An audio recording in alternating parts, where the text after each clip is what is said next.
Bienvenidos. Comenzamos. Instituto Nacional de Perinatología, Ética y Humanismo.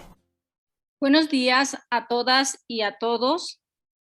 Es para nosotros un honor contar con la presencia de la doctora Marta Patricia Hernández Valdés.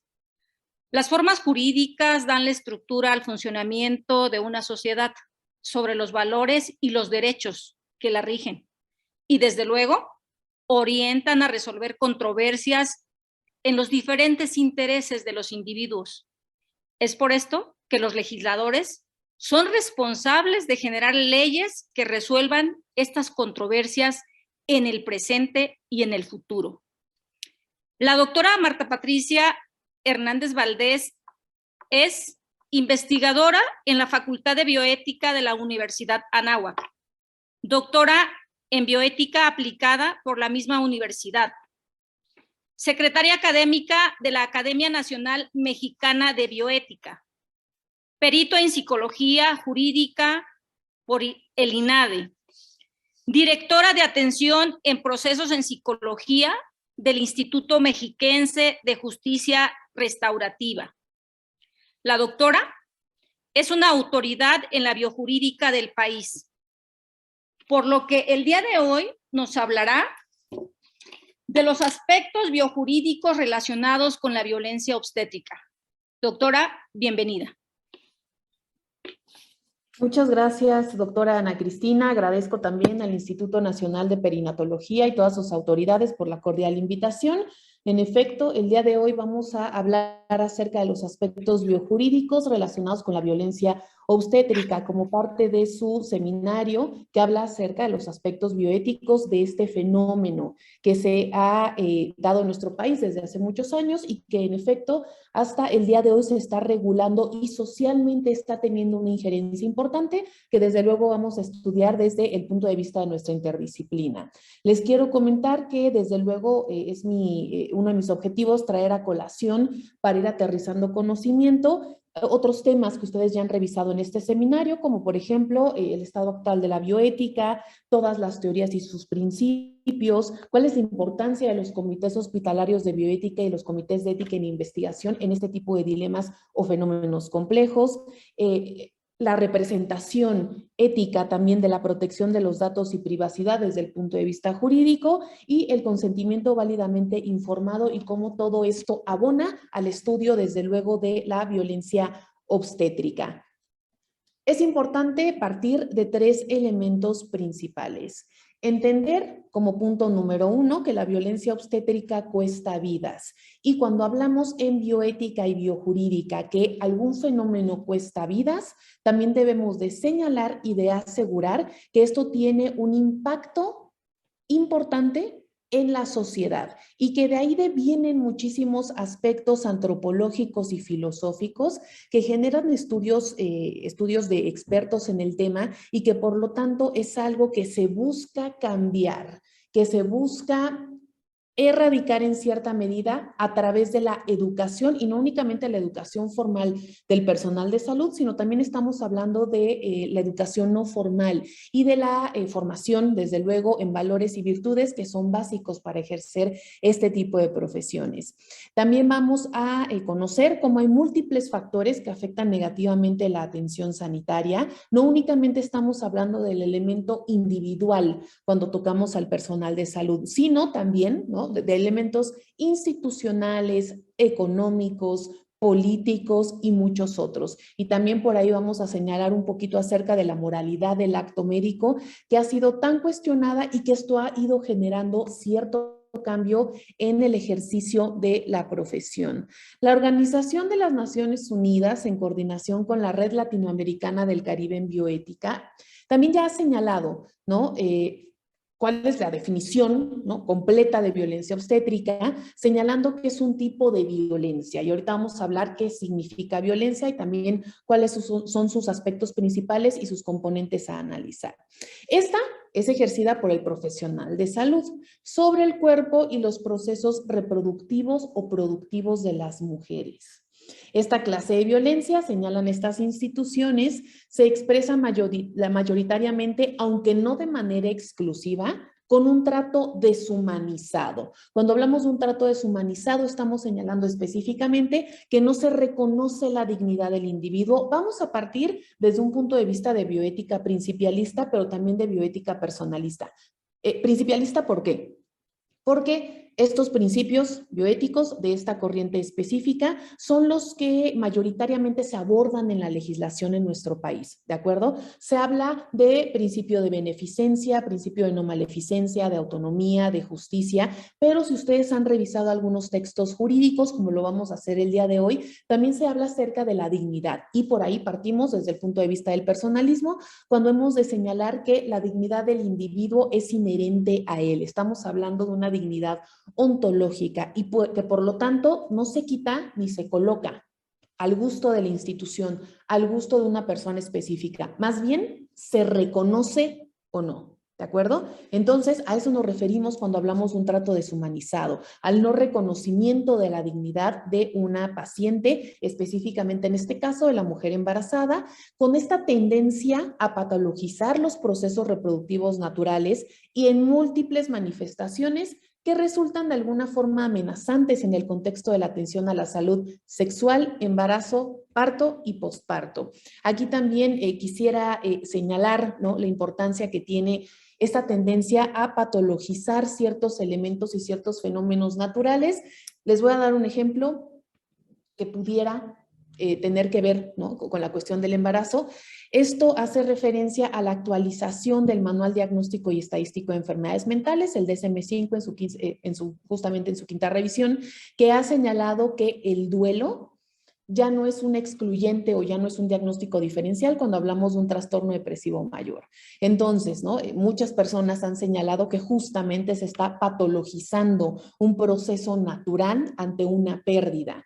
Entendiéndase una pérdida no necesaria o exclusivamente como la muerte de una persona cercana, sino también, por ejemplo, como una separación, un divorcio, una renuncia laboral, entre otros muchos fenómenos que representan una pérdida para la psique humana. Entonces está viendo amenazada, ¿no?, desde luego, este elemento, por ejemplo, de cómo se va a estudiar y cómo se va a abordar de manera integral y no únicamente a través de un visor de patología, por ejemplo, a la depresión posparto. ¿De acuerdo? Entonces, por ahí estamos partiendo, por ahí estamos avanzando en la actualidad en el estudio desde el punto de vista de la bioética y de la psicología. La primer ley orgánica, la primer legislación que se dio en Latinoamérica al respecto de la violencia obstétrica fue en el 2007 por parte de Venezuela, quien señaló que este término se refiere a la apropiación del cuerpo y procesos reproductivos de las mujeres por los prestadores de salud, que se expresa en un trato jerárquico deshumanizador. Nuevamente se remarca la importancia del reconocimiento a la dignidad humana, en un abuso de medicalización y patologización de los procesos naturales, trayendo consigo pérdida de autonomía y capacidad de decisión libre sobre sus cuerpos y sexualidad e impactando negativamente en la calidad de vida de las mujeres. Más adelante vamos a ver cómo a través de estos aspectos biojurídicos pues se tiene, creo que de manera muy clara, ¿no?, cuál es la idea de lo que significa el parto y cuáles son los sentimientos alrededor de este fenómeno natural que en efecto se ha medicalizado y patologizado a niveles muy superiores. ¿Cuáles son los elementos importantes a tomar en cuenta de estas definiciones que estoy tomando? Más adelante vamos a ver cómo también lo define la legislación de nuestro país. Número 1, que abarca varios tipos de violencia, la violencia obstétrica. No únicamente la biológica o la física, sino también la psíquica, desde luego. Incluso se ha manejado y se ha señalado ya que también se habla de una violencia económica o patrimonial. Al negar ciertos servicios importantes que pueden generar un costo menor en los servicios profesionales, en este impacto a la salud, o también el hecho de medicalizar o sobremedicalizar y que de alguna manera pues esto también impacta en el bolsillo de los usuarios. Se habla también que es una violencia estructural en salud porque prevalece a través de las instituciones y esto hace que se descuiden ciertos elementos humanos como el reconocimiento a la dignidad humana y que se deje de lado esta visión integral hacia la mujer embarazada. Desde luego esto impacta también en una violencia estructural de género, también vamos a ver un poquito más adelante cómo se ha establecido que cuando hablamos de violencia obstétrica se tiene que legislar, se tiene que juzgar y evaluar a través de esta cuestión de violencia de género, ¿no? Entonces vamos muy unidos en estos dos términos. ¿Y qué es lo que sucede? Se ha observado que al generar todos estos tipos de violencia y todo este fenómeno conjunto y estructural, pues desde luego lo que hace falta es tomar en cuenta, evaluar e incidir en las dimensiones del ser humano. Y pues bueno, en ciencias de la salud se habla mucho acerca de las 3 dimensiones principales del ser humano, que es la biológica, psicológica y social. De hecho, pues viene parte de lo que significa la salud y que la OMS nos da esa definición desde hace ya varios años. Sin embargo, yo para fines biojurídicos los invito a tomar en cuenta una 4ª dimensión, que es la dimensión espiritual. Claro. Mucha gente me ha comentado que esto pues viene inherente, pegado, unido con la dimensión psicológica. Sin embargo, ¿qué es lo que pasa cuando la unimos o más bien no la separamos de esta otra dimensión? Que la realidad es que en el momento en el que nosotros llevamos a cabo la atención a la salud con los usuarios, simplemente no la tomamos en cuenta, ¿no? No la tomamos en cuenta, únicamente abarcamos ciertos aspectos psicológicos. Si bien nos va, pues preguntamos acerca de si existe una creencia religiosa o una creencia espiritual por parte de la paciente y de su familia, pero hasta ahí llegamos. Entonces, cuando nosotros separamos esta dimensión, nos damos una oportunidad a nivel cognitivo e incluso a nivel emocional de ahondar un poquito este aspecto y saber cómo esto hacer desde luego con varios estudios longitudinales y prospectivos que se han hecho alrededor del mundo, abona y ayuda mucho al bienestar de la paciente. Otro elemento también que hay que señalar es esta teoría de la ética del cuidado, que desde luego podríamos tener otra ponencia completa para hablar de ello, pero esto hace referencia a cómo la donación del cuidado del personal de salud es importante, pero también es consecuente al autocuidado que el personal debe de tener consigo mismo, valga la redundancia. ¿De acuerdo?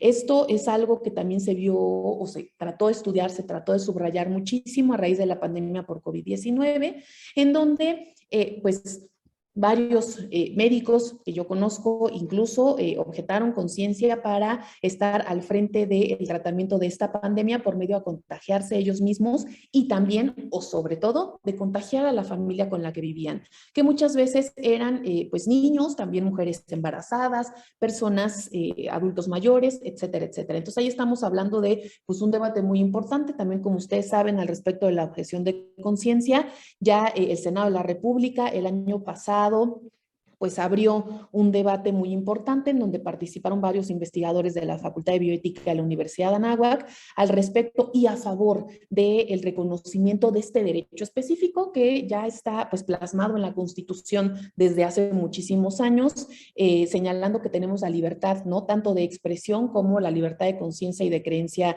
ya sea religiosa, espiritual y de valores, pero bueno, esto pues redondea un poquito más un aspecto específico de este derecho, de este derecho humano.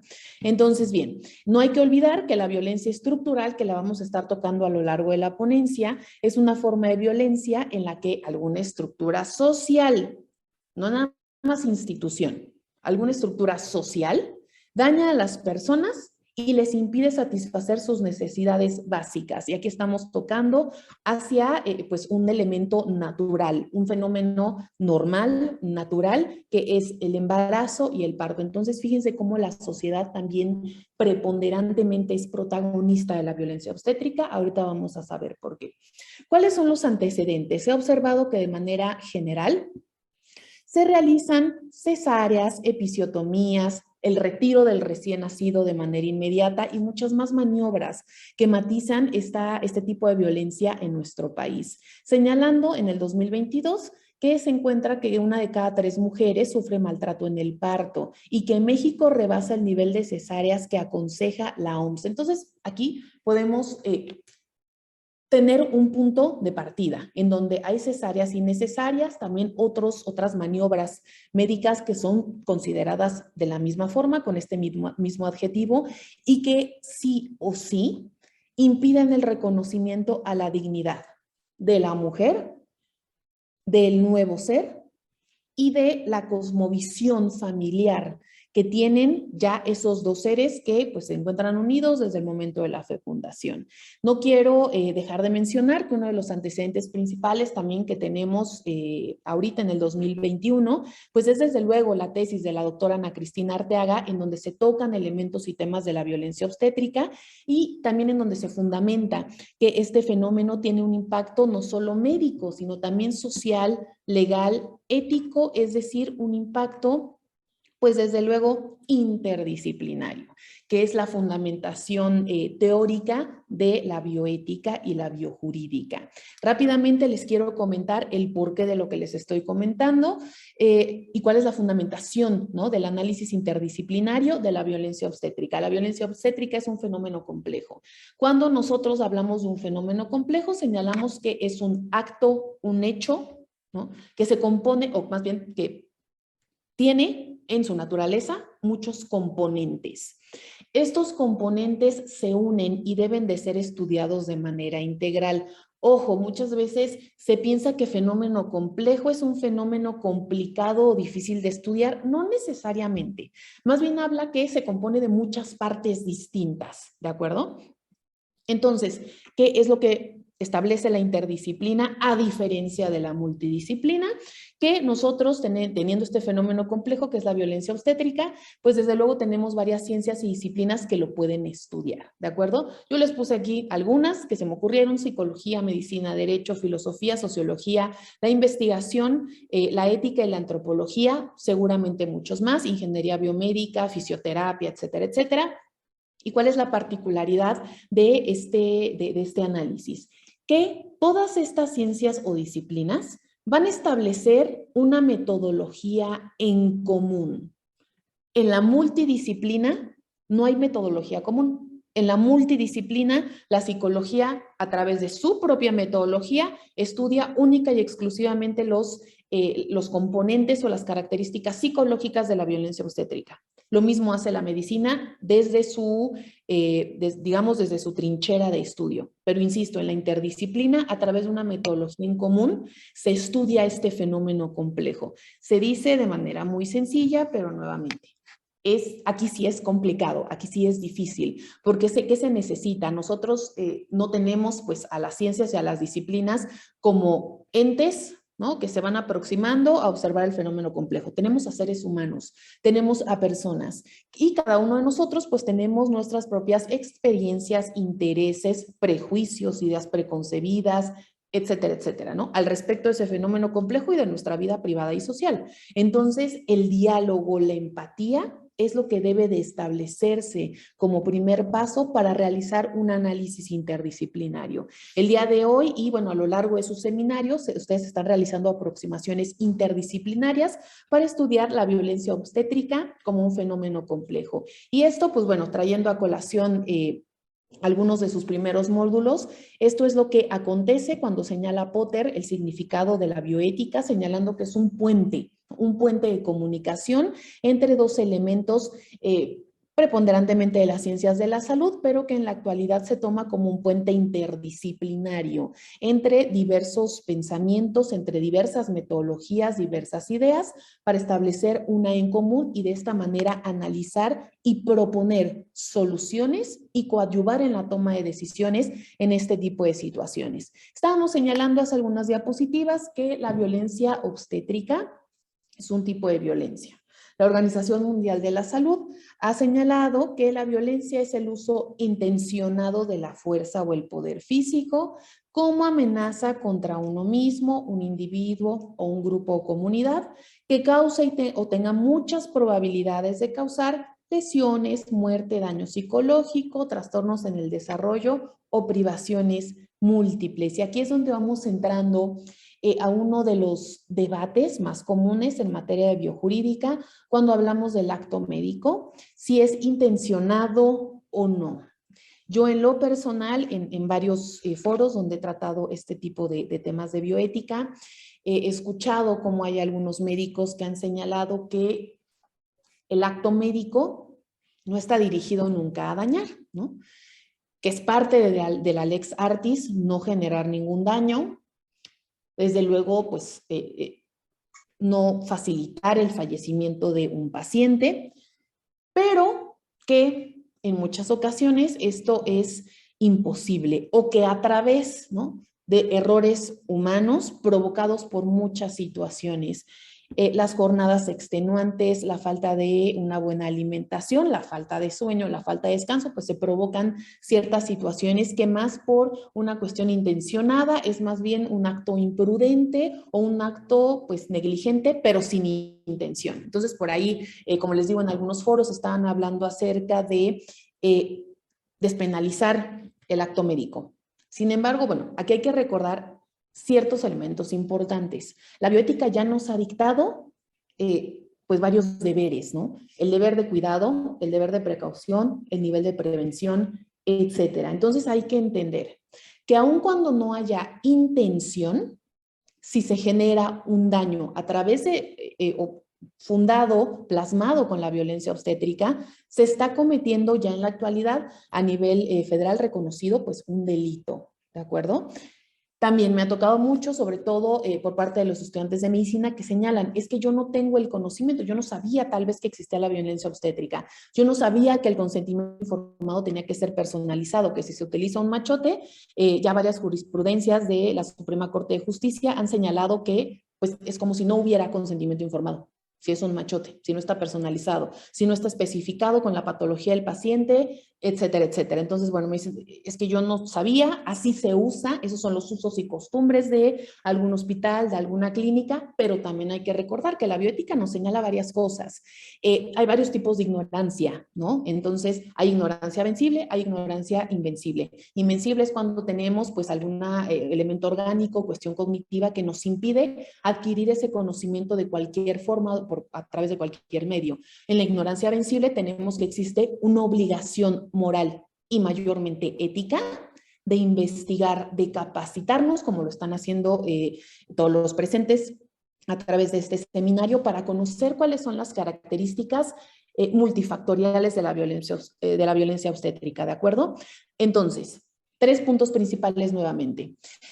Podemos tener la violencia obstétrica de tipo físico, a través de prácticas invasivas, suministro de medicamentos sin justificación, la violencia obstétrica psicológica, que es muchísimo más común y que se ha preservado a lo largo de la historia de la humanidad, que hace referencia a la violación al derecho a la información completa, pronta, expedita y entendible, ¿no? La vulneración al derecho a la intimidad, esto también han sido señalamientos que han hecho muchos pacientes, sobre todo cuando hago peritajes por daño moral por responsabilidad profesional, ¿no? Dicen, y me lo han comentado así, pues mi hijo nació bien, todo bien durante el parto, sin embargo, durante las exploraciones que me hacían físicas, me mantenían semidesnuda muchísimo tiempo, yo tenía mucho frío y pues pasaban ahí varios estudiantes de medicina a verme, nadie me preguntó si yo quería y yo me sentí mal. Me sentí humillada, me sentí vulnerable. Eso también es otro tema que hemos tocado en algunos otros foros al respecto de, pues de los hospitales escuela, ¿no? Que son tan necesarios como la protección a la intimidad de las personas, ¿no? Y como les decía, pues costumbres o acciones muy comunes que se han preservado a lo largo de la historia hacen referencia a la insensibilidad hacia el dolor que tiene el personal de salud enfocados a lo que está experimentando la paciente, la infantilización, que también, claro, es una forma de aproximarse muchas veces a la paciente, pero esto se hace nuevamente de manera general, sin ponderar cuál es la personalidad, los aspectos integrales de la paciente, sus valores, entre otras cosas. Y también, desde luego, tratos crueles por sospecha de aborto, ahora que en la Ciudad de México se ha cambiado el tipo penal hacia la permisividad de realizar este tipo de prácticas en las primeras 12 semanas del embarazo. Entonces, bueno, esto justamente se ha visto cuando pues una mujer, una chica, ha intentado, por ejemplo, un aborto a través de medicamentos que serán suministrados en una clínica. Ella llega a otro hospital con ciertas complicaciones, entonces pues se le maltrata, se le ignora. Ojo, aquí habría que estudiar a lo mejor un caso particular a través de la objeción de conciencia, bueno, pero recordando que si hablamos de una urgencia médica, de una emergencia como tal, pues no se puede objetar conciencia como ya lo ha establecido la legislación de nuestro país. Entonces, fíjense, tenemos elementos multifactoriales, mucho que decir, mucho que explorar y analizar cuando hablamos de violencia obstétrica. A través, pues, de insultos, gritos, maltratos, mala atención, intervenciones no autorizadas que no se le preguntan a la paciente y que se dan por hecho, porque forma parte de un protocolo. Sea realmente necesario o no, se realizan. Pueden forzar cesáreas, entre otras cosas. ¿Esto qué genera? Voy a dejar esta primera palabrita para el final. Miedo, alto índice de mortalidad, no únicamente a raíz o a consecuencia de estas maniobras quirúrgicas, sino también hay que pensar en otros elementos como una depresión posparto a la que se abona la violencia obstétrica como estresor principal y pues hay que pronunciarlo, el suicidio de las madres, ¿de acuerdo? La cuestión económica mermada de las familias mexicanas, la desconfianza que se ha generado a lo largo de, sobre todo de estos últimos años, cuando la denuncia y la demanda hacia médicos ha incrementado de manera significativa y preponderante. Yo ya he escuchado a varios colaboradores que no son abogados, no son médicos, son psicólogos o pues trabajan en las instituciones en donde yo me desarrollo y que dicen, híjole, me tienen que intervenir por alguna situación, pues no de emergencia, una situación, pues podríamos decirla sin tanto riesgo, ¿no? Y me comentan, es que me da miedo con todo lo que hemos visto acerca de las negligencias, mejor voy a ver si tengo otra opción, ¿no? Entonces, todo esto que se ha generado al respecto del personal de salud, en donde desde luego yo me incluyo como psicóloga clínica, es a lo que nos enfrentamos, ¿no? Ahora, acerca del dolor. Y acá yo ya lo he puesto, esta insensibilidad hacia el dolor que ha marcado socialmente que pues tener un hijo necesariamente duele y que la maternidad, una de sus elementos que generan más admiración es el paso de un dolor, el peor dolor que puede sufrir una mujer, ¿de acuerdo? Entonces esto hace que muchas veces se menosprecie lo que está sintiendo la paciente. Ahora, entendiendo que el dolor no es únicamente biológico, sino también psicológico, y no hablando única y exclusivamente de madres primerizas. También estamos hablando de mujeres multíparas que pueden experimentar cualquier miedo, aquejamiento emocional, psíquico, etcétera. Entonces, aquí hay que entender algo para ir partiendo lo que pudiera generar incluso una responsabilidad profesional por violencia obstétrica en el personal de salud. El dolor es lo que el paciente dice que es y no lo que el personal de salud presupone. Es el indicador por excelencia de que existe un daño real o potencial en ese momento cuando hablamos de toda la atención a la salud. Ignorarlo justamente conlleva este trato inhumano que ya vimos en algunas diapositivas al principio, y se ha considerado esto como un tipo de tortura y desde luego como parte de la responsabilidad profesional por negligencia médica y el daño moral, como ya les he señalado. Aquí hay algo muy importante y me voy a tomar unos minutos para comentarles acerca de un caso que tuve como perito en psicología jurídica, en donde una señora de aproximadamente 39 años de edad, embarazada, tiene a su bebé y tiene pues alguna complicación, ¿no?, posterior, que ahorita les cuento cuál es. El chiste es que sale del hospital, se va a casa a reposar con su bebé y se da cuenta que en la noche pues orina, ¿no? Entonces ella piensa, bueno, a lo mejor es por todas estas maniobras que me hicieron, ¿no? Incluso ella supuso, nadie me explicó, pero era su primer bebé, pero tal vez por el embarazo, ¿no? Esto llega a suceder, después del parto, etcétera, etcétera. Bueno, se da cuenta después de la tercera noche que vuelve a orinar, que sí controla su esfínter, ¿no? O sea, va al baño, hace algunos ejercicios y bueno, es que sí controlo mi esfínter, sí tengo sensibilidad en él, entonces, ¿qué está pasando? Ya empieza a experimentar dolor. Lo que hay que entender es que pues en toda la cavidad abdominal pues hay un poco de orina, pues esto genera infección, posteriormente una peritonitis. Afortunadamente la paciente sobrevivió, pero ¿qué fue lo que pasó aquí? Ella va al hospital nuevamente y refiere que siente dolor en la cavidad abdominal. Su médico le dice, pues claro, mujer, acabas de tener un hijo, ¿a poco quieres estar como si nada? No, regrésate a tu casa y tranquilízate. Una de las cosas que se contestó en la demanda, en este expediente, fue que el médico no tenía ninguna obligación de actuar porque no tuvo el principio de sospecha de que algo estaba sucediendo. ¿De acuerdo?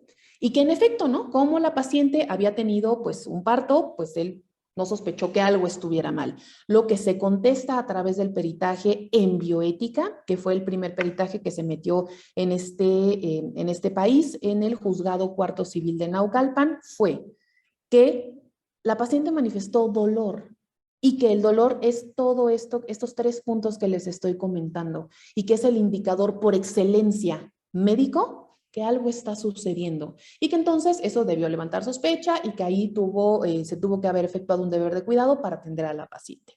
Ahora bien, regresando a estos elementos y estas indicaciones que da la Organización Mundial de Salud para evitar la violencia obstétrica. Señala algunos recursos físicos esenciales, ¿no? Y algunos elementos o características del personal para considerarse competente y motivado. Entonces, fíjense, hablamos de una continuidad en la atención, trabajo de parto respetado y atención durante el parto, que aquí habría que señalar el brindar una información completa. Hay muchas mujeres en nuestro país, sobre todo, desgraciadamente, cuando hablamos de niveles socioeconómicos bajos, que no tienen idea de qué significa el parto humanizado. Entonces, lo hacen como ya es costumbre, no se les da la opción, no se les explica y bueno, ¿no? Hablamos de que no existe entonces una atención integral.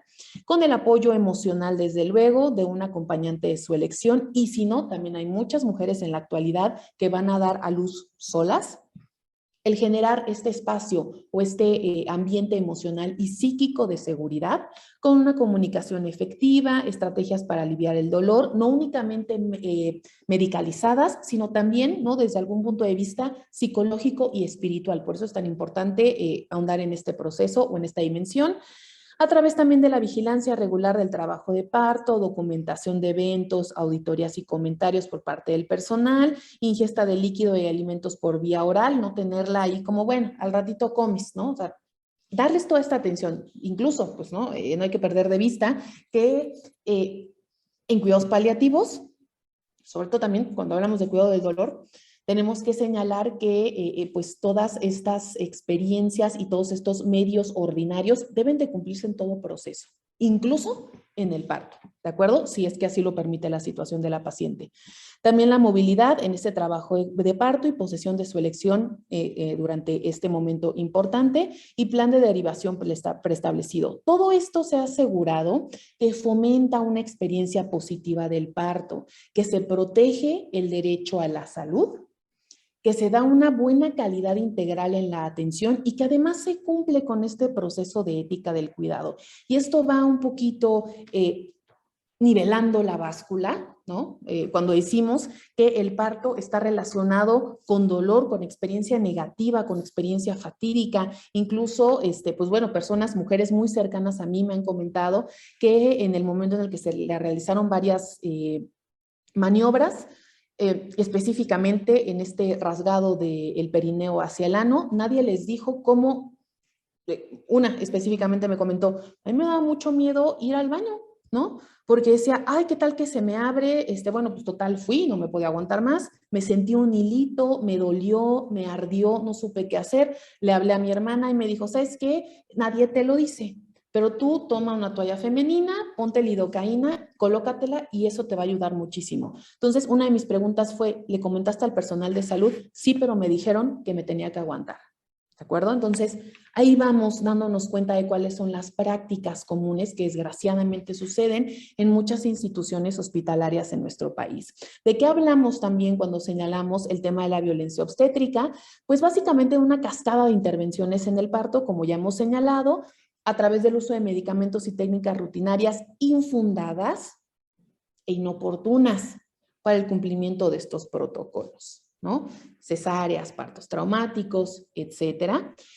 Y esto viene fundamentalmente por la idea de que el embarazo y el parto son abordados o tienen que ser abordados como si fueran patologías, ¿de acuerdo? A través de todos estos elementos, nuevamente inoportunos, muchas veces infundados, que cumplen protocolos porque parecería entonces que estamos hablando de una patología. De hecho, bueno, a nivel social, ¿no? Es muy común que se diga, es que se va a aliviar. Pues aliviar de que no está enferma la paciente, ¿no? Entonces, bueno, ahí entendiendo todos estos elementos multifactoriales que de alguna manera matizan a la violencia obstétrica. Una de las cosas que también se han estudiado muchísimo, ya desde hace varios años, pero que ya se están compartiendo mucho más en nuestro país, es la famosa separación madre e hijo, que perjudica desde luego procesos biológicos como la lactancia, pero procesos aún pues más severos que inciden en el desarrollo del niño, como el vínculo afectivo, la cercanía o el contacto piel a piel, que genera este primer momento cuando se le ofrece el niño a la madre y que justamente, ¿no? El contacto, la voz, los latidos del corazón y todo este fenómeno psíquico lleno de sentimientos y emociones múltiples, pues tienen lugar en este momento específico. Ahora sí, vamos a abordar de lleno cuáles son los aspectos biojurídicos de la violencia obstétrica. Vamos a hablar de dos cosas importantes.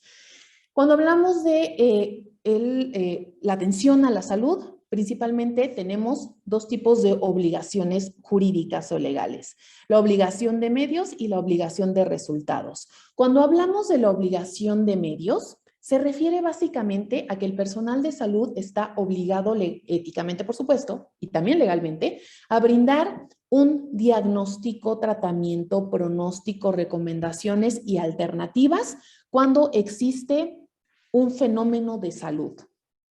Cuando existe incluso también, como en este caso, un proceso natural biológico. Cuando existe también una enfermedad. ¿Ok?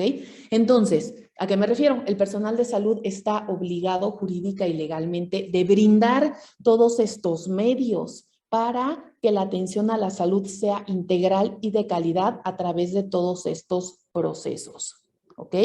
Entonces, esto está relacionado o tiene que ver con los elementos técnicos de la práctica profesional, que es la Lex Artis ad hoc, y también con los elementos bioéticos, la empatía, el reconocimiento a la dignidad humana, el respeto a la autonomía, el principio de no maleficencia, beneficencia, etc. Y número 2, también existe la obligación de resultados, es decir, el entregar este deber jurídico y ético de entregar un resultado específico. Esto, varias tesis aisladas han señalado que esta obligación únicamente la tienen, y no se crean, también está en debate, 3 especialidades, o bueno, 2 especialidades y otra ciencia como tal. La medicina estética, la medicina, la cirugía plástica y la odontología. ¿Ok? Bueno, Ya sé que esta cuestión de medicina estética como especialidad también ha entrado mucho en debate, pero bueno, la idea es que estamos hablando de una cuestión estética o de una cuestión plástica, ¿ok? En donde se ha generado legalmente esta obligación de resultados. Por ejemplo, en una obligación de medios, vamos a matizarlo con una patología en el cáncer. El personal de salud no está obligado a curar el cáncer de un paciente, cualquiera que ustedes deseen. Pero sí está obligado a proporcionarle de manera oportuna, completa e integral un diagnóstico, un tratamiento, un seguimiento, recomendaciones, alternativas a los tratamientos, etcétera. ¿De acuerdo? Y hablemos claros, a lo mejor el paciente va a fallecer. Sin embargo, esta sí es una obligación ética y legal. ¿De acuerdo? Al contrario, pues una obligación de resultados sería suponer que el personal de salud está obligado a curar el cáncer del paciente cuando muchas veces es imposible. O incluso, ¿no? La misma situación económica del paciente y de su familia no lo permite. Entonces, fíjense cómo estas diferencias son importantes. Cuando hablamos de la violencia obstétrica, se señala que de manera antecedente, existe una obligación de medios para que ésta no se genere. ¿Qué es lo que sucede cuando no se cumplen con estos dos tipos de obligaciones, dependiendo del caso? Pues se cae en responsabilidad profesional, ¿de acuerdo? Que habla de un conjunto de deberes dentro del concepto de ética profesional para quienes ejercen un conjunto único de conocimientos y habilidades como profesionales, específicamente el no cumplimiento a la lex artis ad hoc, y esto pues puede generar elementos tanto civiles como penales. En mi caso particular, pues el famoso daño moral, que hace referencia a un daño o a trastocar, ¿no?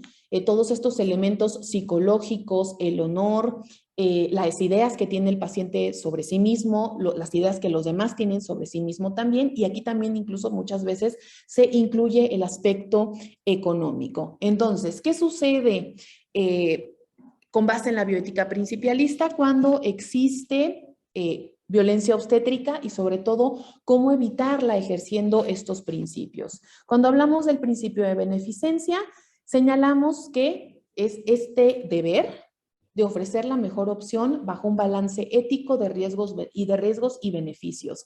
Entonces, por ejemplo, por ahí me estaba contando una amiga muy cercana que justamente está embarazada, pues no tarda en tener a su bebé, yo creo que máximo unas 3 semanas, que ella desea tener un parto humanizado, que no lo conocía, que ahora lo conoce y que eso es lo que escogió. Entonces, cuando yo le pregunto en dónde te vas a atender, me comenta, bueno, hay varias opciones y le digo, oye, esta opción A me parece muy buena, sé que hay muy buenos médicos y me dijeron sí, pero ahí no hay opción de que escojas parto humanizado. Ahí tajantemente nos dijeron que era una sola forma de llevar a cabo el parto y que no había opción, no había forma de escoger.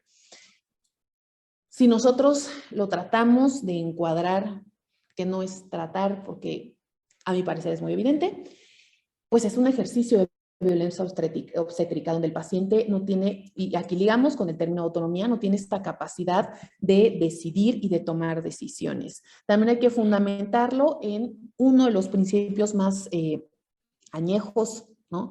Que se sigue por parte del personal de salud, que es el de no maleficencia, que recuerden es evitar dañar de manera innecesaria, siempre tomando en cuenta la integralidad de la mujer. Claro, nosotros estamos también hay que pues situarnos en un escenario real, en donde estamos hablando de un país en vías de desarrollo con muchísimos elementos que pudieran ser obstáculos para cumplir de manera reglamentaria y de manera óptima o de manera utópica los principios que estoy señalando ahora. Aquí, ¿cuál es la idea? Entender que lo que es imposible no obliga éticamente, ¿de acuerdo? Y con esta base nosotros podemos evaluar el escenario que tenemos frente a nosotros y entonces proponer, ¿de acuerdo? Y la justicia, no menos importante, tomando en cuenta las disposiciones jurídicas vigentes de nuestro país. Ahora bien, se ha señalado muchísimo que la violencia obstétrica también está relacionada con la desigualdad por la cuestión de las desventajas socioeconómicas y ambientales que hacen que ciertos grupos tengan una carga de violencia obstétrica desproporcionada a comparación de otros, como les decía, desgraciadamente, y eso es algo que hay que hablar desde el punto de vista de la biojurídica, el nivel socioeconómico de muchas mujeres les impide, pues, tener la capacidad de conocer cuáles son sus opciones, aumentando la incidencia, la prevalencia de este fenómeno complejo, y que además se suma a un complejo de comorbilidades que presentan estas mujeres de estos sectores vulnerables, que pues impiden un tratamiento justo y sobre todo oportuno por la carga económica que representa este tratamiento.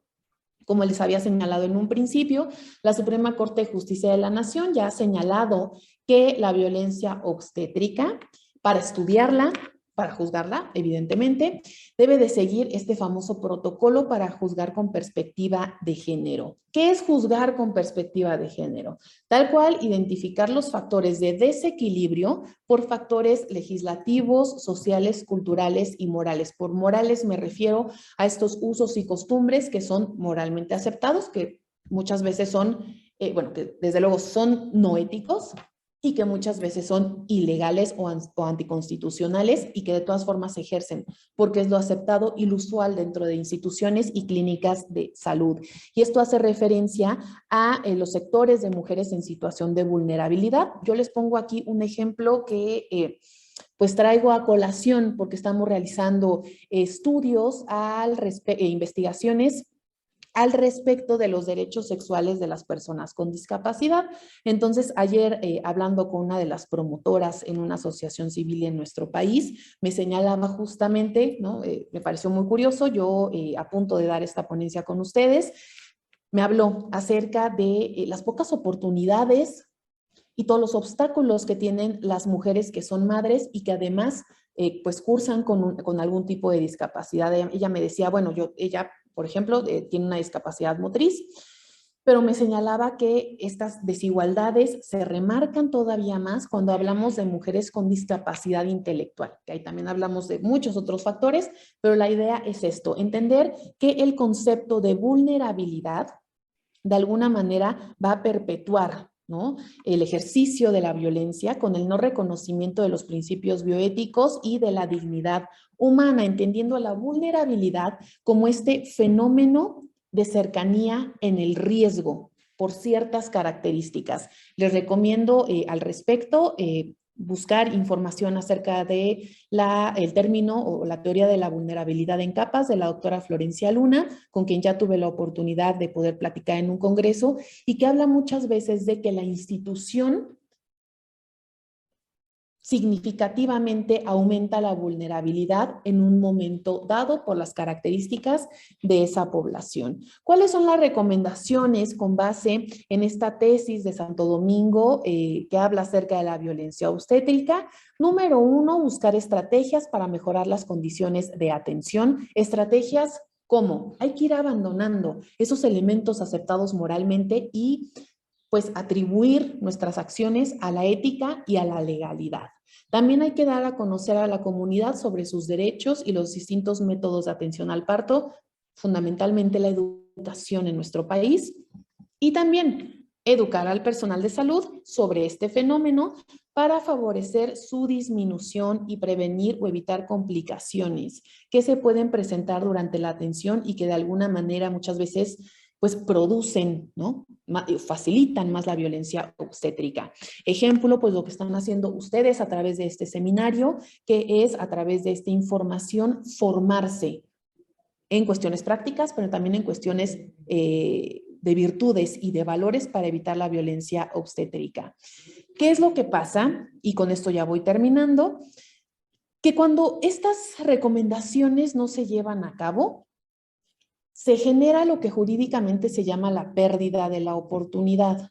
Si nosotros tenemos a una comunidad de mujeres que no conocen las alternativas o las distintas formas de un parto, y nosotros como personal de salud suponemos, bueno, si no saben, basta posición ginecológica, que es muchísimo más cómodo para todo el personal, que se realice todo el protocolo como debe de ser y listo.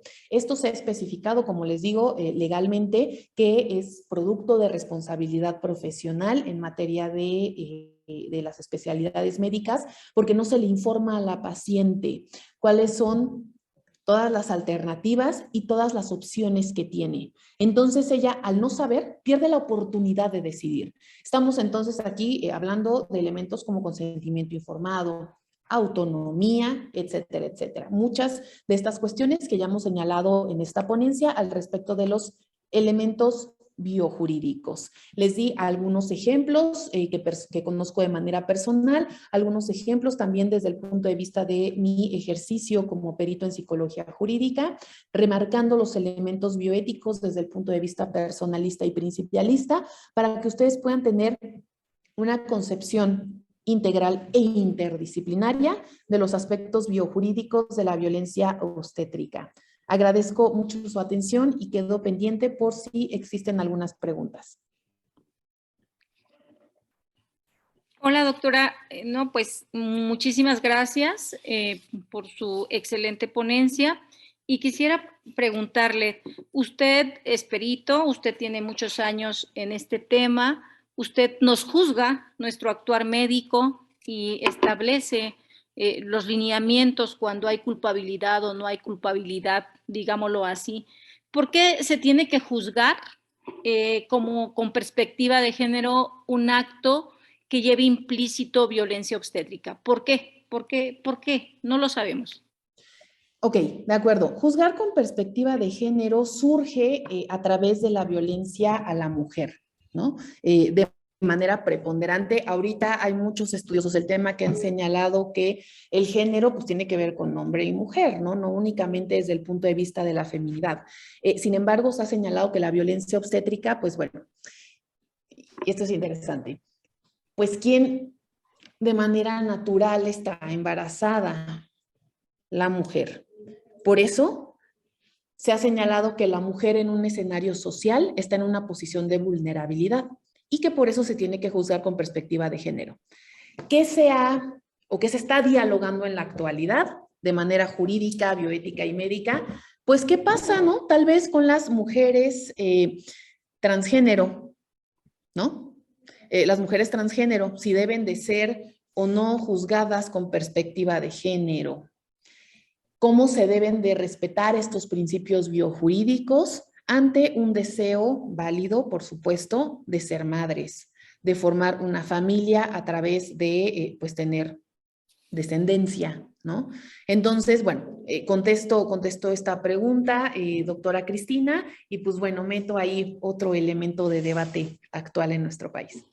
Muchas gracias, doctora. Y debemos de recordar que el 28 de noviembre del 2019, la Cámara de Diputados por primera vez aprueba con una reforma legal para incorporar el término violencia obstétrica y garantizar servicios de salud adecuados para la mujer embarazada. Y en noviembre del 2022, la Cámara de Senadores ratifica a nivel nacional el término violencia obstétrica para todas las leyes locales. Doctora, también un punto controversial que está en la mesa actualmente es si el término violencia obstétrica se queda corto desde el punto de vista social y que esto, tarde que temprano, desde la biojurídica, evolucionará a lo que sea tortura obstétrica. ¿Usted qué opina, doctora? En este sentido, creo que si no frenamos, si no psicoeducamos, ¿no? Tanto a la población en general como al personal, pues, de salud, podríamos estar cayendo en una tortura obstétrica, como bien lo mencionas. Justamente por esta idea, ¿no? La tortura entendida como este castigo físico, psicológico para lograr un fin. Entonces, mucha gente lo ha encuadrado de esta manera, muchos grandes estudiosos del tema, señalando que este castigo, pues, es este trato deshumanizador para lograr un fin, que es lograr el parto, ¿no? Y pareciera que ese es el fin último, sin entender que todo el proceso, pues, implica una serie de cuestiones éticas, bioéticas y legales que hacen referencia al deber de cuidado. Entonces, sí, ahora, el término de tortura, pues es muy aparatoso cuando hablamos desde el punto de vista legal.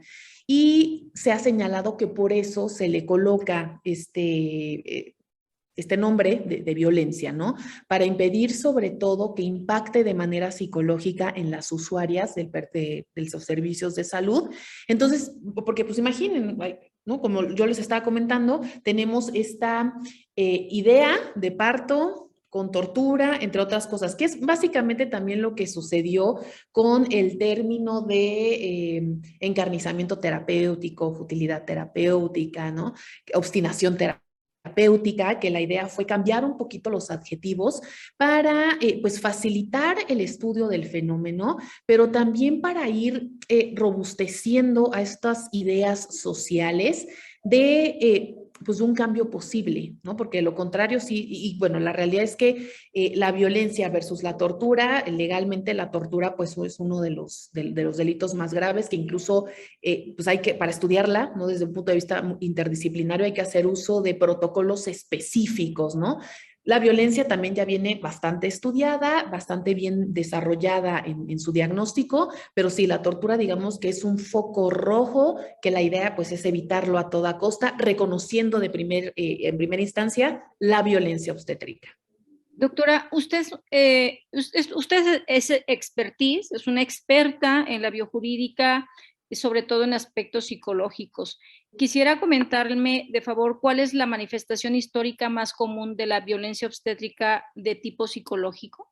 Sí, por supuesto. Uno de los elementos principales es desde luego la depresión posparto, pero también algunos otros elementos que devienen de una depresión, que es desde luego el suicidio.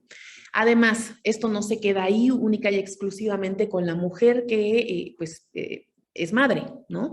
Nosotros nos podemos imaginar cómo con una depresión posparto y que además pues supera el tiempo que dictamina el DSM-5 para considerarse como tal, estamos entonces de frente a un trastorno depresivo mayor, cómo reacciona un ser humano recién nacido ante todas las manifestaciones clínicas que tienen estas situaciones. Que la madre se encuentre pues completamente desganada, sin dormir, sin asearse, entre otras muchas cosas, sin salir, sin comunicarse con nadie. Entonces todo esto genera en el vínculo psicoafectivo de madre e hijo trastornos, incluso el desarrollo que pudieran generar también suicidio, otro tipo de conductas de alto riesgo en los niños. Ahora, si hablamos de la cosmovisión pues completamente familiar, también muchas veces se alude a, bueno, está triste, ay, es que acaba de ser mamá, ¿no? Entonces, nuevamente, no se reconoce el dolor, no se identifican estas cuestiones psíquicas y por lo tanto se perpetúan muchos